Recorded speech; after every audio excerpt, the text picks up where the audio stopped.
This is the field of 68. I'm Vince Wolfram. I'm Jojo Cavanagh in Auburn, Alabama. And this is Straight Out the Jungle.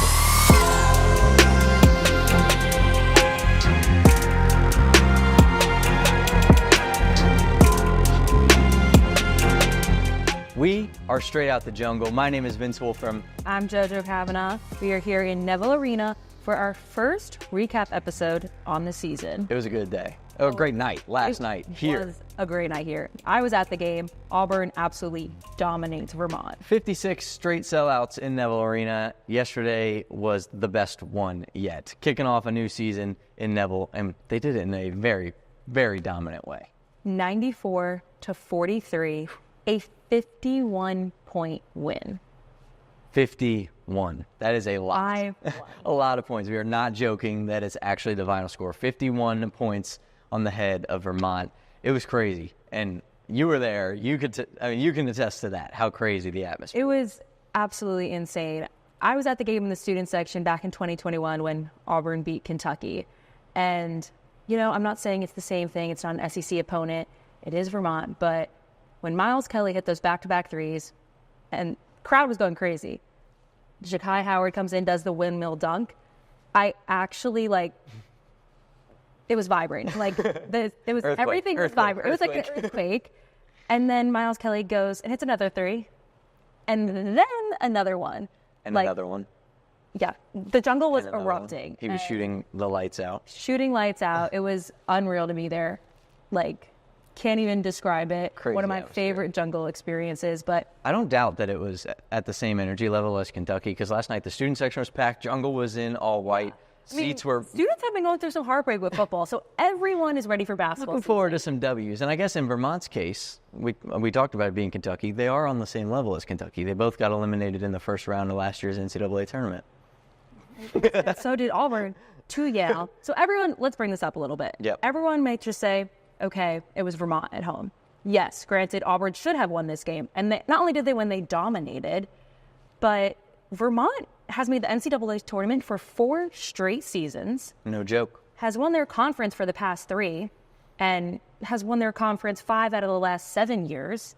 So, yes, Auburn should have won this game, but they absolutely dominated it at home. And I'll tell you what, even Bruce Pearl, and you'll hear it right here in a second, he even said this Vermont team is very similar to Yale. You know, Vermont is very Yale-like. I don't want to scare anybody, but they're very Yale-like. And we know what that means. When Vermont beat Yale, it was on a buzzer beater. TJ Long hit it, and then he got fouled. So he hit a 3 to tie the game and then got fouled. And Vermont was able to beat Yale. Yeah. And Yale, beat us last year. But they got some players. Yeah. Vermont was very similar, I thought. But it was the way that Auburn controlled the game that was different than the one in March against Yale. And they controlled it, obviously, in a dominant fashion led by Miles Kelly. 100% led by Miles Kelly. So I'm going to go to my first point. I'm going to talk about Miles Kelly. He had 21 points, all from the three-point line. That is 2K stats. 7 threes. Oh, my God. He had back-to-back threes. I mean, so did Denver Jones, so did JP Pegues. So Auburn was shooting lights out from the 3 last night. But Bruce has said that Miles Kelly is a starter. So this is something that is going to come in conversation of, but who would he start in place of? So our starting lineup currently is JP Pegues, Denver Jones, Chad Baker-Mazara, Dylan Cardwell, Janai Broome. Yeah, it doesn't make the task any easier when a guy like JP doesn't miss a shot last night. Yep. Denver Jones had a great game as well. 16 A guy off the bench like that, one, I think, yes, he deserves to be a starter.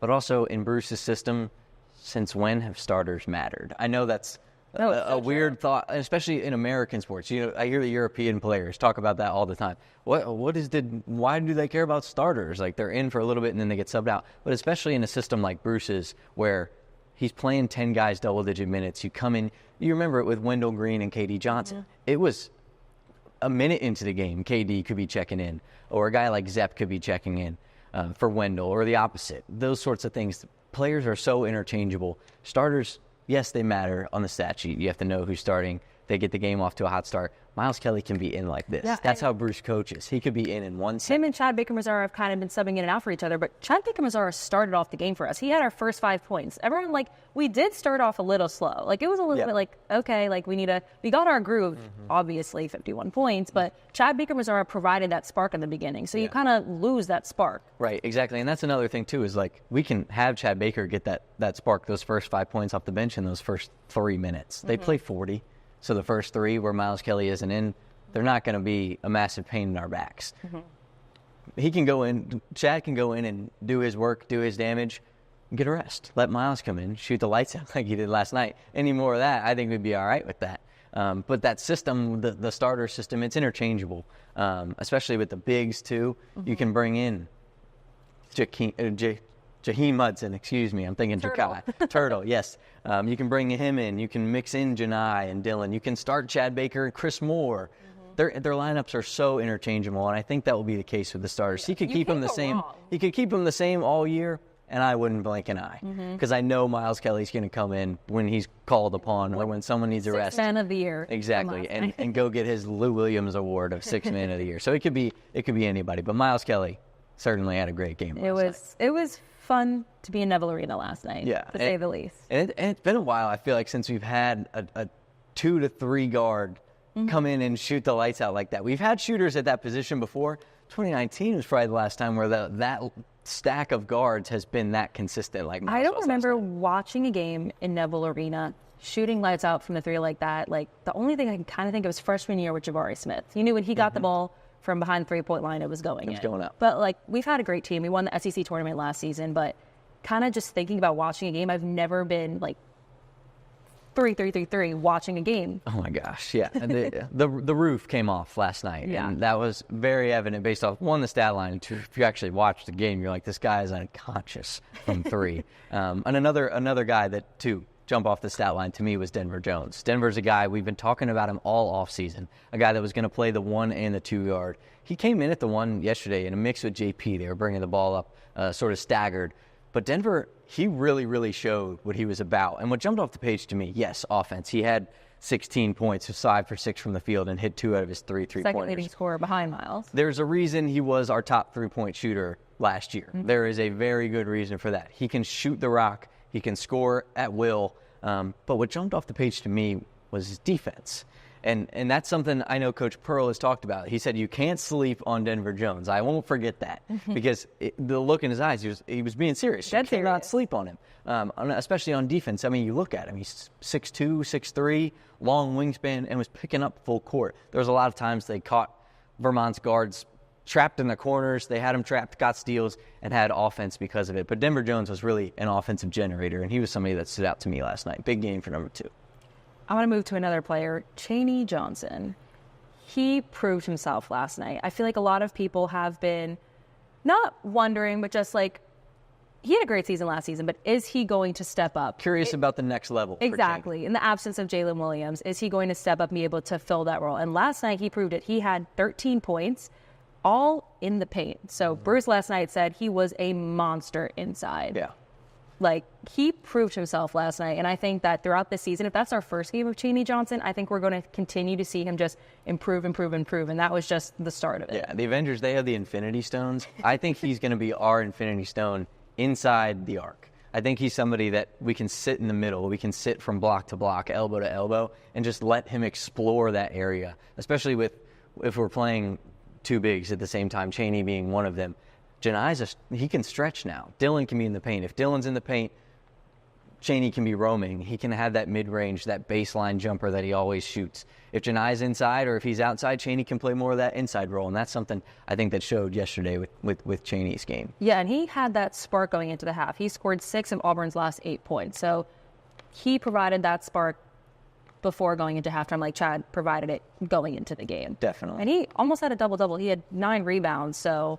Which is what we love to see from Chaney. We love to see Chaney getting in there and making more of an impact. A guy that we expected to make an impact all year long, though, Janai Broome. It was just a matter of where his impact would be. How about yesterday? 3-point line, first quarter, step back 3 from the right wing, bottoms. How about that? We didn't expect that. Jojo went crazy, obviously. I was watching the game, and everyone around me was like, "Was that Janai? That was Janai. that was Janai. He's shooting threes this year. What the heck? I was like, God. He said, don't be surprised if there are more. He said, don't sleep. Two last night. He said, don't sleep on exactly. it. And we weren't. There was no naps taken with Janai. And he was really, really impressive last night. Obviously, Vermont didn't have the size to match up with him, where a team like Houston, which you play later this week, they will. And good teams will have a matchup for that. But last night, Janai Broome really showed why he is the preseason guy across the country. Why he's an All-American. Naismith preseason, everything. I mean, he was 2 for 5 from 3. I don't care that he took 5 threes and missed 3 of them. He's our big man, and he made 2. As long as he stretches the floor and opens the offense up for the guards, for the bigs, for the entire roster, that's all I care about. Make or miss the threes, doesn't matter. If you make a couple, I would like that, obviously. Like he made 2 threes last night, which was a very, very big help. Plus, another big thing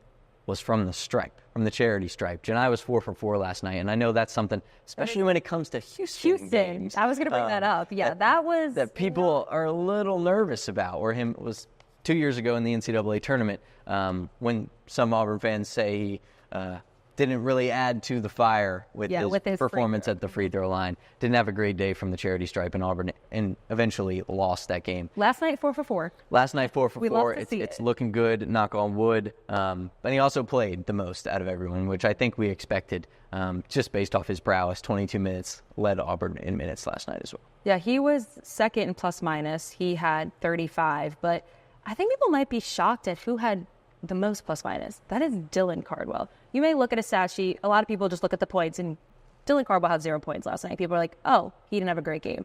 He had 36 plus minus, the most on the entire roster. So that just proves his impact on the court. It's not all about scoring. And I feel like you could talk more about that. His just presence on the court makes Auburn a better team. And last night's plus minus shows that. Yeah, especially on offense. I know he was a big, big factor. If you look at the offense as a whole, a lot of the time when Janai Broome is the guy, the play is inside out. They work the ball into Janai and get the ball out to three-point shooters from there. But when Dylan's on the floor, it's a little different because he's the guy inside, and he is a far better passer than people give him credit for. A lot of times where Janai was roaming the three-point line or roaming that elbow to mid-arc area, and Dylan would be the guy to either get the offensive rebound, kick out, 3 to JP or to Miles, or he would get the rebound, look around, try to go to work, and then find somebody, find Chad Baker-Mazar cutting. He's also a great screener. Which is not going to show up on the box score, but that is something that set up a lot of Miles Kelly's threes. If you go back and watch a lot of back screens to let Miles Kelly get to the top of that key, that extended three-point area, and he knocked them all down. So Dylan, obviously a huge, huge piece to the you have to give him credit to the inside-out game. It doesn't show on the point side. But. Exactly. You're not going to read it in the stat sheet, but if you watch the game, you realize just how important Dylan is to this team. The inside-out game was something. But I think yesterday what stood out to me, especially with Janai and Dylan on the court, was the outside-in game. Because when Dylan was in there, they were feeding the ball in, and then he was working it back out. But a lot of the times last year when we watched this team, it was never feed the ball into Dylan. It was feed the ball into Janai, and Dylan would basically recycle the goods if Janai had missed. Where this time Dylan was, I feel like he was more of a facilitator. When you say like he would get the rebound and they would start to work again. So Dylan obviously picking up a bigger role, and I think he and Janai together really influences he looked that. So much more confident that outside than he did last season. Yeah, I think he's in better shape. I think he's faster, quicker, stronger, can jump higher. I mean, you saw the play he had where he goaltended. He got so up. I'll talk about that one in a bit, but like I think he's more fit, he's more athletic, and I think it definitely shows. It 100% shows. Dylan's a starter now, but for the last couple of years, he has been coming off the bench. Bench had a big game last night. The bench had a massive game last night. They had 47 points. Can we go back to Vermont have? Can we go back to the score? Vermont had 43. Auburn's bench had 47. Yes, Miles Kelly had 21 of those, but Chaney Johnson had 13. We had Blake Muskalek and Presley Patterson each get 2 points. Shout out to Press getting a bucket. That is so awesome to watch. You know the jungle goes with crazy. The left, too. I see you. But talk about dominance when your bench scores more than the entire team did combined. Mm-hmm. That is insane. Yeah. Like we said, Vermont is a tournament team, and their leading scorer last season was TJ Long. He had 3 points last night. And Auburn's defense kept Vermont, any scorer, no double digits. No. The leading scorer had 8 points. Yeah. And their leading scorer last season had 3. Right. So not only do we see offensively we dominated by 51 points, but defensively we showed out. Yeah, humbly, I don't think I'm surprised by the input from Auburn. We talked all season about the depth on this team and just how different it is, especially for a Bruce Pearl-led team. The depth this year, he's 10, 11 players deep. Last night he was 12, 13, I think. But the amount of guys that he's playing and the amount of minutes he's playing is impressive, and there is not many teams in college basketball that are working at that same pace. You talked about the defense, though, and I want to look quick at 2 plays that stood out to me last night on defense.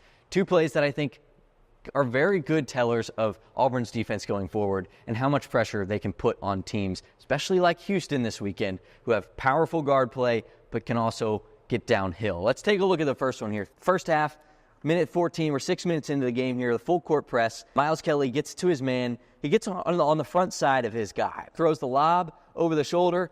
Dylan comes in from the right side, the right wing. Although it was goaltending, I like to see that from Dylan, and that is going to be a basket in the future. If it's not Dylan, it's someone else who can go and score that basket. 1 minute later, they're still in that full court press. Denver brings the ball up, gives it to Chaney. Chaney scores on a bucket from the block. Vermont gets the ball, and the defense is so suffocating, they rush Vermont into throwing the ball in. Denver Jones snipes around this defender, gets it, steals it, finds Miles Kelly, 3-ball, bottoms. That is the kind of defense that this Auburn team has, and it's going to be impressive to see how that grows this year, because obviously they limited Vermont in a big way. You said their leading scorer had 3 points. There's not many teams that can do that, and Bruce's teams are so tough and physical defensively. You saw it in Game 1. That's going to be something to look out for all season. That Rick Pitino style, that old Louisville guard play, full court press, that pressure is what we want to see from these guards all season long. Yeah. Before we get into upcoming games, I think we want to talk about the freshmen a little bit. So we saw Ja'Kai Howard and Tahad Pettiford both play last night. What were your thoughts on them last night? So I wasn't shocked by Ja'Kai's play. He played solid, especially on offense. 7 points. He did what he usually does, the highlight plays. Windmill dunk. Let me just say, we're going to put my receipts back. So rewind. We'll put the clip in there right now. Throw it in there. I'm excited for Ja'Kai Howard. Okay. I love dunks. I think someone needs to come in and take Jay Will's place, who made the dunks, and I think Ja'Kai Howard, we saw it in practice today. I think he's that guy. Yeah. Yes. I said I was most looking forward to Ja'Kai because I wanted to see his dunks. I wanted to see who would step up in Jalen Williams' place to do those moments for the jungle. And Ja'Kai Howard did that last night. Roll the clip. So, roll the clip. To the races, Ja'Kai Howard. Bang! Left field from Ja'Kai. Boom. Like, what? That was insane. Yeah. But And the putback dunk, too, under the basket. It is so crazy to me, the difficulty of that dunk. You're standing on 2 feet. I can't even reach the cabinet above my fridge. This guy is standing 2 feet on the ground and dunks in off a miss and stands there and just does it. He's so athletic. I saw it tip off at Tumors. It's so impressive. Dunked over Bruce Pearl. Over a 46-inch vertical. The guy's athleticism is just impressive. But I will say, there was hints of freshmen in there. From the free throw line. And Howard. Yeah, it looked like there was a little bit of nerve there, which is okay. And from a freshman, you expect that. And I'm sure Bruce did say that when he talked with us. He said, they're freshmen. They're freshmen. They're going to have freshman games. And we saw a little bit of that last night. Ja'Kai looked like he was maybe a step slow on defense. Not saying he can't get there, because I'm so positive his athleticism. 100%. He can be a great defender, but it's feeling out the game, finally playing against other opponents versus your own guys like they were all spring, summer, and fall. Playing against a new team, Vermont, tough team, moves the ball, hard to keep up. Granted, that's the memo of their team. But from Ja'Kai, I want to see more calm.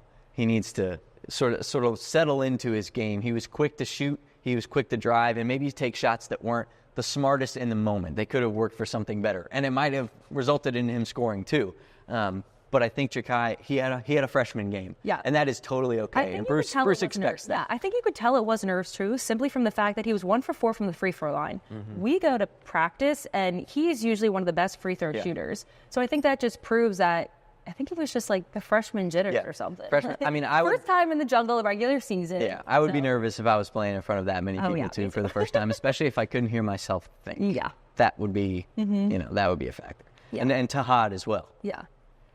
Tahad, as you see, look at the stat sheet, he had 0 points, but I think it doesn't matter. No, defensively, Truly. like he was on the ball. We saw, I think he made a shot and they the refs calls it out. He had to carry it. Yeah. He had a laugh about it. He said, bad call. But you look at that, both, we said this before with Dylan, points, obviously, that's wins you the game when you look at the score. But you got to look at other things. And defensively, Tahad had a great game. And granted, I think same thing with Jakai. Some of the shot selections weren't great, but I think they're both freshmen. And I think that game one, as long as we have other players like Tahad had JP stay up, as long as we have other players like JP Piggy stepped up, Denver Jones stepped up, Miles Kelly stepped up, you don't need Tahad to have an insane game. I think Bruce said that. They're going to have bad games as long as you have other players step up. Yeah, I thought Tahad did exactly what he needed to yesterday. And as crazy as that sounds, when your average fan hears he didn't score last night, he had 0 points. Yeah, he did exactly what he needed to do on defense. He's had a steal in every exhibition game, and now in real play, he's a guy that has a motor. And when that motor goes, it helps the entire team. When JP and Denver got subbed out and Tahad came in, there was a momentum shift. He and Jakai, especially when they play together. Yeah. That's what I noticed yesterday. There is a spark. That relationship is cool. There's a spark with those two kids, and they know how to ball together, and they look great when they're on the court, and they're flying up and down, dunking. And Tahad is so quick with the ball, too, to set up an offense. They'll get a rebound. Shot clock's only 30 seconds. They're running their play by 26. Like that hasn't been the case with Auburn basketball. They get the ball, they want to be patient, or they want to go, and they want to run their half-court sets. But Tahad, when he gets it, he's go. On. But he's also plays with tempo. He plays with pace, and that pace can be fast, but he can also level it to how the defense is, to the style they need to play, in order to score as well. So Tahad's scoring, fine. We will see that. He's a 5-star for a reason. A guy. He's a McDonald's All-American, Jordan Brand Classic guy for a reason, USA men's basketball for a reason. Tahad Pettiford is going to be fine. Okay, he's going to be fine. He and Jakai, they got this game. They put it behind him. Next game, I think we can expect bigger performances, especially in the box score, but even beyond that from those two guys. Yeah. Speaking of Houston, we have a couple predictions coming up. Big game on Saturday night. Houston is ranked 1 in KenPom. Guess who's number 2? Auburn. That is Tigers. insane. Auburn's second game of the season. Number 1 and number 2. And we have a 1 and 2 KenPom matchup. I'm very excited. Oh, I'm so excited. It's in Houston, but not at Houston. So it's a neutral site game, but you know what that means. The Auburn family's going to be there. So we fully expect Auburn to be in full support of our Tigers as they travel to Houston. But we have some predictions for the game as well. I'm going to let you start it off. What are we thinking? Auburn, Houston, Saturday night in Houston. Predictions, go. My first prediction is Janai Broom is going to have a monster game. Boom. Now, you may think, because I feel like a lot of people think Houston have prepared for Janai Broom. And I agree with you. I think Houston has. But I think they might have gone a little, not scared, but they look at last night and they see Auburn's three-point percentage. They see Miles Kelly, 21, Denver Jones, 16. JP Pagese was perfect from the three-point line. I think they're going to try to defend those guys more, that Janai Broom is going to be open. And I think Janai Broom is going to have a monster game. He wasn't horrible last night. He had 12 points, but I just think Janai Broom is going to be a monster inside the paint. And I think we're going to see more three-point shooting. And I think Janai Broom is. I'm going to add a 0.5 to your prediction here. I think he is just a load to prepare for. Last night, obviously, we talked about it, the three-pointers. That's new. And if they didn't watch the Vermont game, they won't know that. Yeah. Janai, last year was primarily all inside. He was bully ball, give it to him on the block, it's going in. The extension, though, to the three-point line, that's a big piece to be added. I'm right there with you. I think a big game is on the way from Janai. Janai Broom, monster game is incoming. And I tell you what, I think there's two other players that have big games as well. Tahad Pettiford and I think Dylan Cardwell are due for big games. And I don't just mean box score either. I'm talking just big games all around. Tahad, like we've been talking about, didn't score last night. Doesn't matter to me. He's a 5-star for a reason. That guy's going to come in against Houston's guards. Big, strong, stocky guards. Tahad, he's a quick, elusive, John Wall-esque type of guard. I think that could do some damage to a Houston defense. And Dylan, I think too, if Janai is getting that focus on defense from Houston, that could be a position where Dylan, they open it up to Dylan to clean the glass, get rebounds, get putbacks. Could be a big night on the stat sheet. He's also 7 feet tall with a very large jump. So when those big Houston guards try to come into the paint, that could be someone that meets them there, whether they like it or not. So I expect big games from Tahad, especially dishing. I think in the assist column, he's going to light it up because I think the shooters will be just as hot as they were against Vermont. Dylan, Tahad, they're going to light it up. Prediction number 2, hit it. Okay. I'm going with Chad Baker-Mazzara. Okay, CBM. Yeah. He had My boy, let's go. He had 11 points last night, so not a horrible Solid game. by any means. He had Auburn's first 5 points. So he provided that spark. But then his next 6 points were also in the first half. So I'm going to go with Chad Baker-Mazzara is going to have a more well-rounded game. I think he's going to have a much better second half. I think his presence, I think last night you felt his presence a little bit step back, and I think that also is because Miles Kelly was so dominant. But I think going against Houston, I think Chad Baker-Mazzara is going to be the Chad Baker-Mazzara we know, and I think in the second half he's not going to be silent, and I think he's going to have more than 11 points. Yeah, I think a little bit of that was the nature of the game, like you said, like it was Vermont. It's not Houston yet. I think 2 seniors that are going to have a big impact in this game, specifically, you ever have that problem? I did in kindergarten. I could never say Pacific or specific differently. I said them the same every time. 2 guys, I think, specifically, that are going to have great games, seniors, returners. Chaney Johnson, who we talked about. Great game last night from Big 31. He can work that mid-range area. Monster game, according to Big World. Monster game. He's a stud. I think he will dominate in that mid-range area once again. And it's hard to stop a guy that's 6'8", 6'9", that can shoot it, that can drive it, that can play bully ball, and can also defend it. So I think a big game from Chaney, similar to what we saw last night, and also from Chris Moore. He was a guy who played 10 minutes in last night's game. I was a little surprised by that because he's a fifth-year guy. He's a utility man. He comes in. He's a guy that just does the right thing. Yeah, he's the leader of the team. Exactly. I think you could see that. Anyone on that team looks up to him. He's the one that does the chants. I think he just has such a leadership role on this year's team. Veteran Mo, as they call him. I think those 2 guys, especially against a Houston team that's older. I know this Auburn team's old, average age of 21 years and older. I think against a Houston team that's so experienced and so deep, similar to Auburn, leadership like Chaney and like Chris Moore and Dylan Cardwell, those guys will have a much larger impact in knowing how to produce in these games, how to live up to that moment than maybe some of the younger guys. But I think all in all, those guys will make a bigger difference than they did last night against Vermont. Obviously, bigger stakes, higher stakes. So we expect more from them. Yeah. We'll see if either of us are right. Hopefully. I know. I think we will. Hopefully all 4 of our predictions will get clipped and posted on our Instagram, YouTube, and Spotify, which are linked in the description. So make sure you tune in all season long. We're going to have a post-game wrap-up from Houston just after the game, so be excited for that. We're ready to see some Auburn hoops. We also have another episode coming out tomorrow with a very special guest. He's hiding right behind us right now. Staring at us right Exactly. He's making faces at us.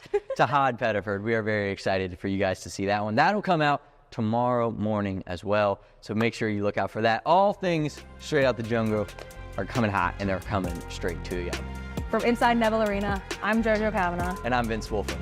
Straight out the jungle, going to Houston. Let's go.